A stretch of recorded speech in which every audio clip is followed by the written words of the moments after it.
If you've ever tried and failed at following a budget, it's likely that you made one of these budget blunders or failed in some of these budget best practices.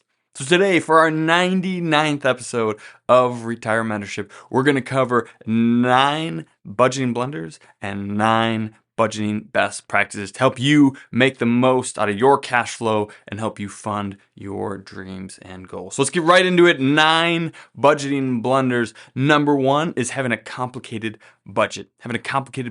There's some of us, right, that we maybe have tried budgeting before and we end up with this massive spreadsheet or this super complex way of doing things. We got 37 categories and 18 different accounts, and we're constantly moving money around and doing all these things. And it's just too complicated. We spend hours and hours a week trying to manage our budget, and eventually we just stop spending that time, aka we stop budgeting, because it's just too complicated. So the solution to this is to keep it simple, stupid, right? The good old KISS acronym. Keep it simple, stupid. Don't overcomplicate your budget. A complicated budget, especially one that you don't actually follow, is no better than a simple budget. Only use as many accounts as you need. Only use as many categories as you need to really keep track of everything that we need to do. And don't make it any more complicated than it needs to. Even and I'm a nerd. I love spreadsheets. I love those kind of things. I started with a fairly complex budget, and even I pared mine back quite a bit because simple really is more elegant, it's better, and so don't overly complicate your budget. That's a big blunder that I see a lot of people doing. They create it super complicated. So skip that one. Budgeting blunder number 2 is the set and forget model, right? Where you set a budget. Maybe you get it at the end of the month, or at the beginning of the month, you're like, okay, I'm gonna make this amount of money this month. I want to spend this amount, I got these bills on here, and then I want to spend this amount here and that amount there, groceries, gas, all these things. And you set up this nice budget and it looks beautiful, and you got this great plan for how you're gonna spend your money and how you're gonna budget it, and then you just forget about it. You just don't do anything with it. And I know some people that do this every month. Every month they set a budget, but they don't track any transactions. They don't see, hey, am I actually hitting my budget? Am I underspending or overspending? Where am I actually at in terms of where I want my money to go? And so if you're not tracking your money along the way, it doesn't do you any good, right? And so, budget is a verb. It's not just a noun. It's not just a budget, a thing that we make. We budget, right? We actively engage with our money, with our budget over time. And so it's not just about setting a budget or creating a budget. It's about, tracking those transactions, making sure that we're categorizing where our money's going and seeing along the way, hey, are we on track with our budget? We don't want to create a budget. We want to budget. Actively engage in that. So set up good financial habits and stay on track with your budget.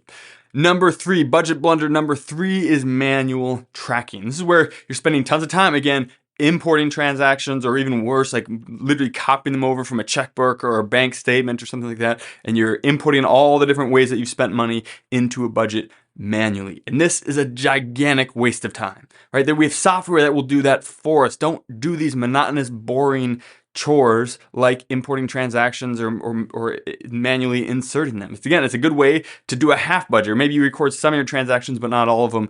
And if we only have half the picture, we have nothing. And so don't do that. What we want to do is we want to automate some of this tracking, right? We can do software that will pull in our transactions automatically and automatically categorize them. We want to be using it to build awareness, like we talked about last week, and make better decisions. Not to have to do a whole bunch of boring work that's going to make us not want to budget. And so again, a lot of people, they just make budgeting this huge chore and make it way more work than it needs to be. And you can automate some of this stuff and make it easy for yourself. And a simple, easy budget is going to be the one that you're actually going to follow. Number 4, though, you can go the opposite direction. And so budget blunder number 4 is overly automated, right? You can automate everything. You say, my budget automatically sets, restarts for the new month. It automatically puts all the money in the categories. It automatically adds all the transactions and categorizes them. I don't even need to look at my budget anymore. What's the point of that? Because the whole point of a budget is to build awareness and help you make decisions with your money and put more money here and there. And so you can actually go the other direction and overly automate this thing. We don't want to do that either. So instead, we want to actively engage with our money, right? We want to set up some things to be automated, but not everything. We still need to act on that budget. Budgeting blunder number 5 is forgetting irregular expenses. Right? This derails a lot of people in their budget. They think that they only spend X amount on all these different categories, and they forget about the every 6-month bill or the annual bill or some of these. Things break down. Right, your vehicle breaks down, an appliance breaks down. We just don't think about these things, and then whenever we keep getting hit by these irregular expenses, and it breaks the budget every time, and then we feel like budgeting doesn't work. And so we can't forget about that. That's why in YNAB's 4 rules, which we covered last week, go make sure you listen to that if you haven't. Embrace your true expenses, right? Really pay attention to, hey, what are these actual expenses that I have, even if they're not monthly, even if they're not recurring, and how do we budget for those things? So again, listen to that episode again. That's going to be a key part in maintaining your budget, and don't make this budget blunder where we keep forgetting about these irregular expenses. Budget blunder number 6 is treating credit card bills as an expense. Treating credit card bills as an expense. I've seen a lot of people do this, where we spend all this money on a credit card, and then we get the bill, and that's what we budget for. Right? Like, oh yeah, my credit card bill is sometimes $1,200, sometimes $1,800, sometimes $2,500, whatever it is, and we think that the credit card bill is an expense, but that can really derail our budget, right? Because it's going to vary quite a bit in terms of what we actually spend on that credit card, and so it can oftentimes, normally we spend $1,800 on our credit cards, so we're budgeting for that, and then the bill comes in as $2,500, and here's the thing, right? Credit card bills are not an expense. They're a collection of expenses. The actual expenses we had is wherever we swipe that card. And that's what we need to be tracking. We need to treat our credit cards like they are a bank, not in that we have all this money, but in that we are paying attention to every time we swipe that card and where is that going and tracking those. And YNAB, that You Need a Budget software, we talked about it last week, it's the one that I use, does this better than anywhere else, where at the beginning of the month, if you have X amount of dollars, right? Maybe you got $5,000, maybe you got $10,000, maybe you got $2,000, whatever your monthly budget is. When you swipe a credit card and it automatically imports that transaction, it subtracts that money out of your budget right then. The moment you swipe that card. It doesn't do it at the end of the month when you get that statement. It doesn't do it, somewhere in the future. It does it immediately, so you can see, hey, yes, we have all this money in our checking account, but we also have all this money in our credit card that's offsetting that, and so we don't actually have that money in our budget. And so too many of us, right, we look at our bank account and say, hey, well, I got all this money in my bank account, I can afford this, and we forget that we have all those credit card balances offsetting that. And so again, obviously, if you roll balances on a credit card, you shouldn't be using them at all. We need to get rid of those. But even for people that put a bunch of transactions on the credit card, pay it off at the end of each month, that paying it off, that's not the expense. All the places that you spent money on your credit card, those were the expenses. That's what we need to track in our budget. So that's a big one. I see a lot of people doing that, and we need to expense our true expenses, right? We need to embrace our true expenses. That's rule number 2 in YNAB. And we also need to expense our true expenses and actually keep track of where we're spending money on credit cards, not just credit cards as a bill. So don't make that one. Budget blunder number 7, the invisible budget, right? Sometimes we make this great budget and it's beautiful, and then we stash it away and it's in a drawer somewhere, or it's saved locally on our computer at home and we don't always see it. And the problem is, if our budget's not visible to us at any time, then we don't have up-to-date information to make on-the-spot decisions, right? We don't really know if we can afford this purchase or not because we don't actually have access to our budget. And so we want our budget to be with us at all times. And that's why I really believe in YNAB and some of these other things, because then you have the power of your budget in the palm of your hand anytime. And anytime you want, you're like, hey, can I actually do this? You can just pull out your phone and say, yep, we've got X amount of money in our budget. We can do this. It's right there. It's all funded. And so it's just a great way to make sure that you are making the most of your budget. It's not having an invisible budget, that's the blunder, but to have it with you at all times, and so you can view that.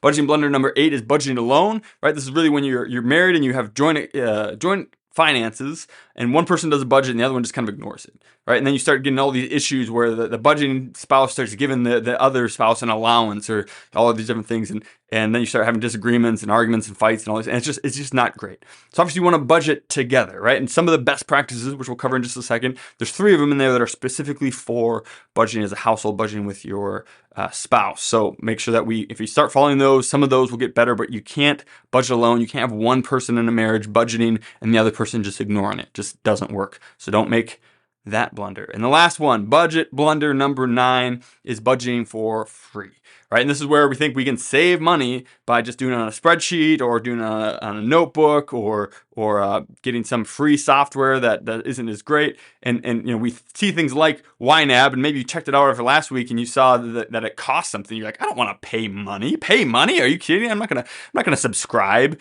to this software that's gonna help me with my money.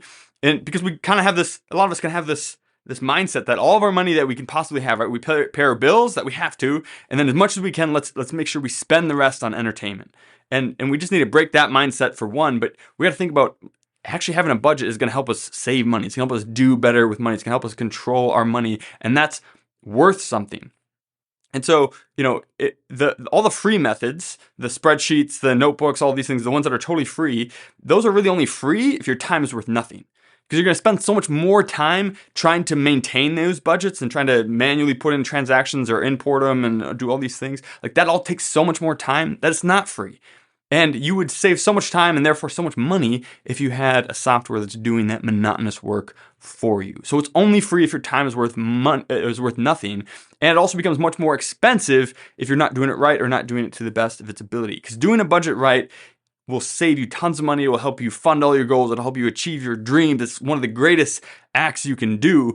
And so not doing all that thing is very expensive. And so it's worth the money to put in a little bit of money to make sure that we are in full control of our budget. Decrease your Roth contribution, for goodness sake, by those couple of bucks if you need to, because you'll be better off. You'll end up being able to put more in your Roth by having a good budget than you will by trying to do it all for free and not actually having a budget. So don't try to budget for free. Just pay for something good, and that's going to get us right into those best practices, right? So we had 9 blunders and now 9 budget best practices, and we kind of addressed some, right? And you said, well, didn't we kind of address all those? We had 9 blunders. Didn't you just have the best practices right after those? And no, because some of those blunders, they're really bad things you can do, and kind of the comments behind those, the solutions to that is just to kind of bring you back to neutral. Now we want to actually take you to best, and hey, what are the best things we can be doing with our budget? So best practice number 1 is to use YNAB.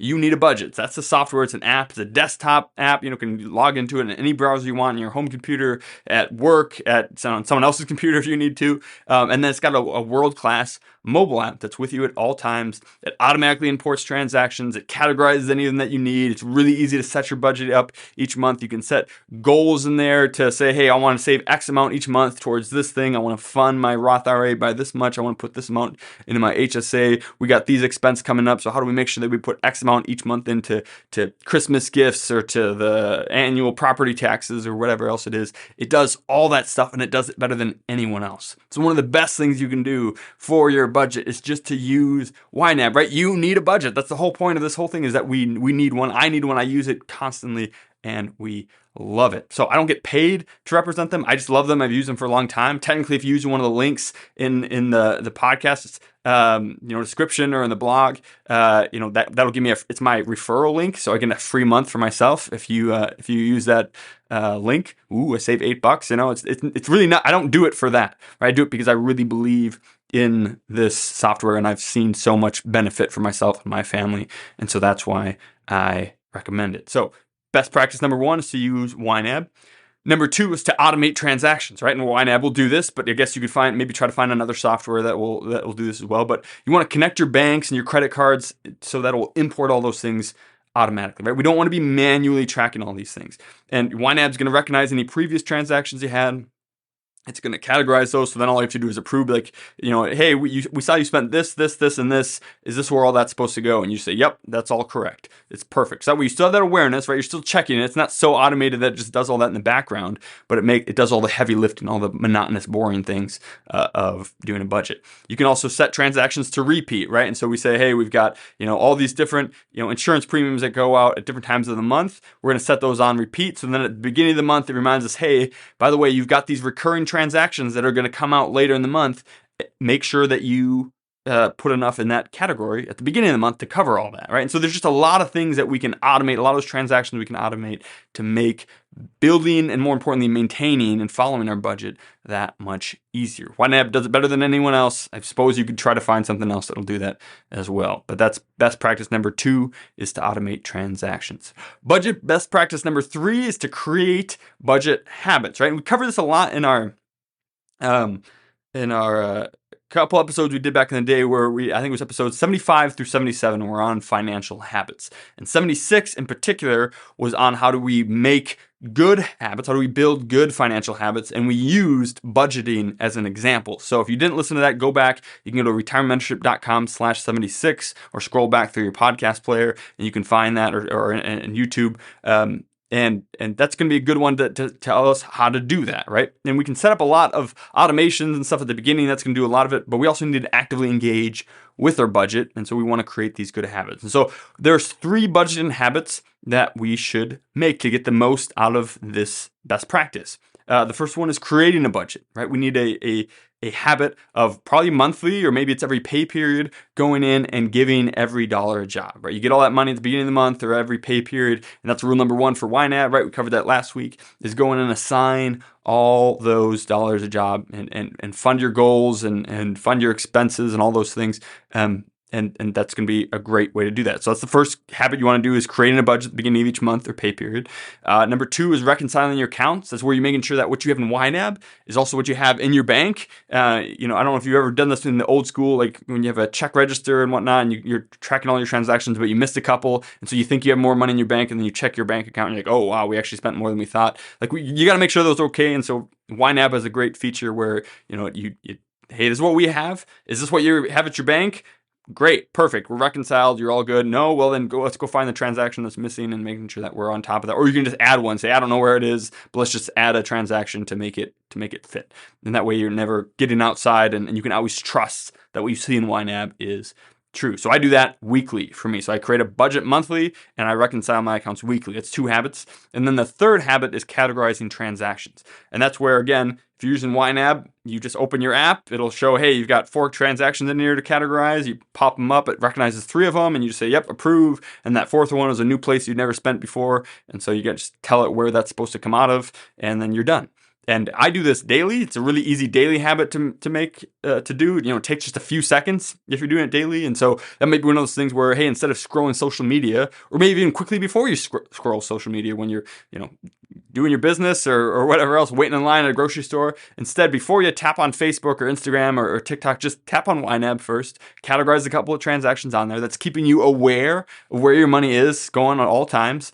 And it's just a great, easy daily habit. And then it makes creating a budget, makes reconciling accounts, makes all these things very easy to do when you're constantly in there categorizing transactions. And that's so those habits, if you're doing those 3 habits, that's why it's best practice number 3. You have those 3 habits. If you're doing that, it's going to help us continue to align our use of capital with our values and making sure that you are funding the things that you say are truly important to you. So the next 3 best practices here are, so the first, let's review real quick. First 3 are use YNAB, automate transactions, and create budget habits. And then these next 3 are for spouses, for married couples that are doing joint finances. How do we make the best of our finances together? And so the first one is to budget for joint goals, right? To budget for joint goals. This is assuming you have joint goals, right? But this is a great exercise where not only do we want to dream together and dreaming together and creating goals together and things we want to do as a couple, as a household, that really helps bond you as a marriage. It's one of the best things that you can do together. But beyond just kind of making these ethereal hopes and dreams, when you're actually then budgeting together as well and budgeting for those goals and say, hey, how can we not just have this be some high pie in the sky dream, but how do we actually make this a goal and really make a plan to achieve that? And how do we start monthly putting money towards that? And that's it's an amazing thing. And Kayla and I do that, my wife, and we love just being able to focus on our goals and actually making those a reality by budgeting for those things together. And so not only is it a great thing for your finances, it's also a great thing for your marriage to really sit down and budget for those joint goals. Number 5, this one's a game changer. This is an absolute necessity if you're married, is to have his and her spending money, his and her spending categories. So if you're married, like one spending category for each spouse. And like Kayla and I, we put the same amount in each month. And because when you're operating as a household, right, most bills are household bills, right? The mortgage, the insurances, groceries, gas, all these things, right? Like that's all household things. And even though I spend more on gas because I travel for work and do all these things, like that's still a household thing. We do that for the family, right? But then there's other things that we only want to spend on ourselves. And so instead of constantly having to, either just spending money and then you start bickering and you start saying, hey, do you really need more clothes? Do you really need to buy another computer software program? Like, do we really need to be doing this stuff? If you each have your own money, you can spend that money guilt-free as much as you want, all the way up until you're done for the month. And then you're going to get more next month. And so if she wants to, spend a bunch on coffee and is constantly coming home with a coffee, or goes out for coffee with a friend, or she wants to buy clothes, or she wants to do whatever else, she can do that. And if I want to save all mine up and then make some big purchase that costs $300, $400, $500, I can do that because it's my spending money. It's her spending money, and so it allows you to enjoy some money on your own, guilt free, and no problems. There's no arguments. There's no issues there at all. And so a couple things on that too. Like for us, like clothing comes out of our individual spending money, right? We don't have a clothing budget item because, and we have a kids is another category. And so if the kids need clothes, that'll come out of that category. But if my wife needs clothes, that comes out of hers. And if I need clothes, that comes out of mine, because I may be more content with the clothes I have than her. And so we don't need a joint category that's mostly going to one person. That comes out of, increase, get rid of your clothing categories and increase your individual categories if you need to. Same thing with like eating out. If I eat out individually by myself, if I didn't pack a lunch and I go out for lunch while I'm at work and spend some money there, that comes out of my spending money because I'm the only one that's enjoying that. If we go on a date, that comes out of our date category. We got a separate category for when we do things together because that's us investing in our marriage together. And so it really just helps. Like again, there's no judgment. You're not attacking each other for how you're spending it. You can spend however you want. If you spend all your spending money in the first 5 days of the month, bummer for you. Now you got to wait till the beginning of the next month before you can spend anything else. But this is an absolute game changer, and you have to have his and her spending categories.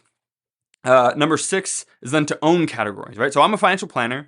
My wife was an art teacher. Probably will go back to doing that again, but right now she's working at home raising our children, right? And so it probably will surprise none of you that I manage the budget and that I, set it all up. And out of those habits, right, I do number 1. We do number 1 together. I mostly kind of set the budget and then we talk about it together. And I do all of the reconciling, habit number 2, and most of habit number 3, right? Most of the categorizing transactions. I got pretty good habits around that. And so every once in a while I'll just send her some and say, hey, there's some transactions in there I didn't recognize. Can you categorize those? And she'll jump into her YNAB and do that.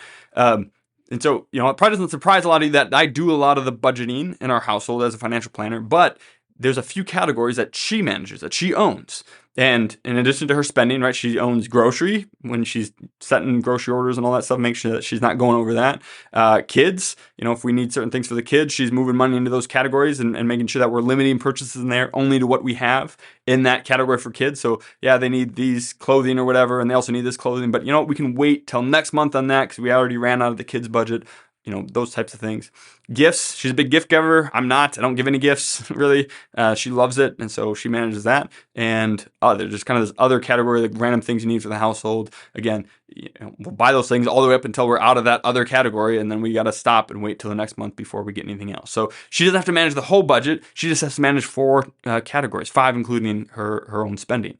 And so that makes it easy for her because she doesn't love spreadsheets like I do. She doesn't love all this stuff, but it can be easy if you just own a few categories, and that really keeps her involved in the budgeting process instead of, again, like we had in one of the blunders, right, where I'm budgeting alone and she's not really paying attention. And that's why she loves it. Again, she's an art teacher. She's a mom. She doesn't, numbers are not her thing, but she loves having a budget because she loves being able to just know at a glance, hey, do I have enough money? Do we have enough money as a household to buy this, to pay for this, and being able to make those good decisions after that. Number 7, let's roll through the rest of these here. Fund yourself first. Fund yourself first, right? Whatever your goals are, whatever your dreams, the things that you say are important to you, make sure that when you're creating that budget that you are putting money towards those things at the beginning. Don't wait till the end. Don't wait till you've paid all the bills. Don't wait till you've done all those other things. And then, if we have any more money, we'll put it in our Roth IRA. If we have any more money, then we'll go on a date together. Just fund the things that are important to you first. Make sure you're earmarking some of those, and then constrain yourself on the other things. And you might say, like, what? We said this vacation was really important to us. Maybe we shouldn't go out to eat tonight. Maybe we should keep that money in that budget and just cook from home because we funded that first. We didn't wait till we were done eating out for the end of the month and, we had $13. I guess let's throw that in our vacation budget, see if we can finally end up going. That's not going to work, right? You got to fund yourself first. The things that we want to do need to have money put into those categories at the beginning of the month or the pay period. So number 7 is fund yourself first. Number 8, consider the trade-offs, right? Kind of goes into what I was just talking about, but budgeting really is helping us see trade-offs, right? We have a limited resource. We don't have unlimited funds. We can't just buy whatever we want and spend money wherever we want. We have to have those trade-offs. So do we want to go on that vacation, or maybe we don't want to go on as many vacations and we just want to enjoy more life as we go and go out to eat more and go on more dates and those types of things. That's a trade-off, right? Do we want to really buy a bigger house and spend that much more on a bigger house, or do we want to be able to retire someday? Do we really need that brand new car, and do we want $700 a month going out to this car, or can we buy something that's $300 a month and have $400 per month to do all these other things and fund all these other goals that we thought are important? And if you don't budget, if you don't know where all your money's going, you can't make those trade-offs. You can't do those things. And so considering the trade-offs is really one of the main keys of budgeting, and is a great best practice to do.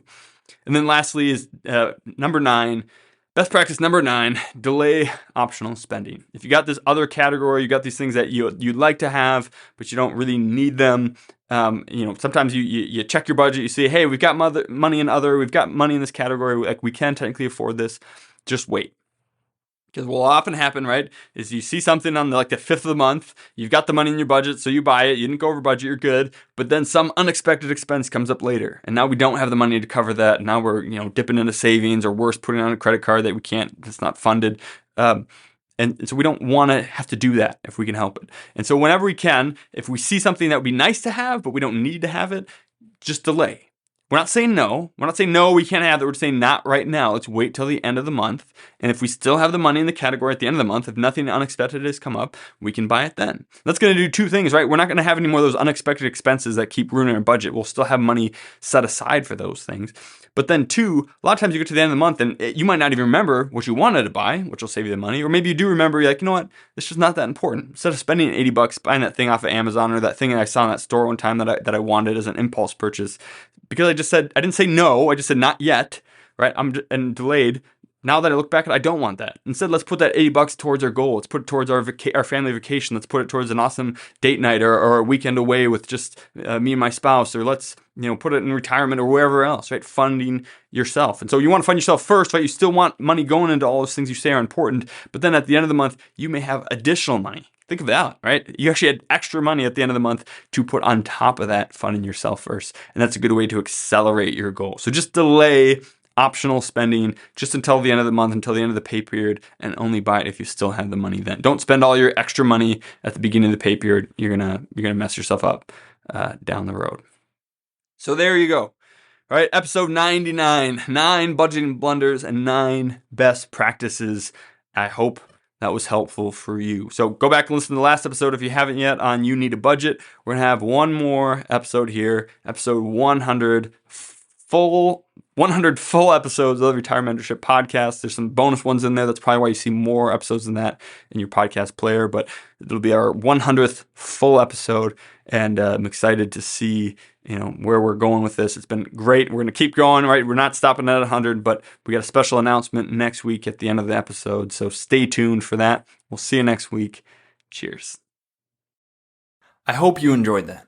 And if you did enjoy that, you would love being a part of our free membership community. It's called Retire Membership, and you can sign up today completely for free. When you do that, you get a host of bonus and exclusive content that we don't give out anywhere else. For example, you can buy my book, 3D Retirement Income, on Amazon, but if you become a Retire member, we will send you one for free or give you the audiobook and ebook just for signing up. You also get additional bonus content, exclusive content, including Client Corner insights from some of the best minds in behavioral investing, workbooks to go along with our workshops to help you get the most out of it, and more ongoing bonus and exclusive content. Some of this you can't get anywhere else, and so we would love for you to join our community. You can join now at retiremembership.com. Otherwise, there's a link in the description of this video where you can sign up. All we want to do is continue to give you the best information out there so that you can retire successfully and stay successfully retired. So you can go in there, do that on our website. There's also a longer form podcast I think it's episode 80 that will help explain what it is and what we're trying to do with retirement membership. But join now for free. Get this and much more exclusive content by joining us today. We look forward to seeing you there, and thanks for watching. Cheers.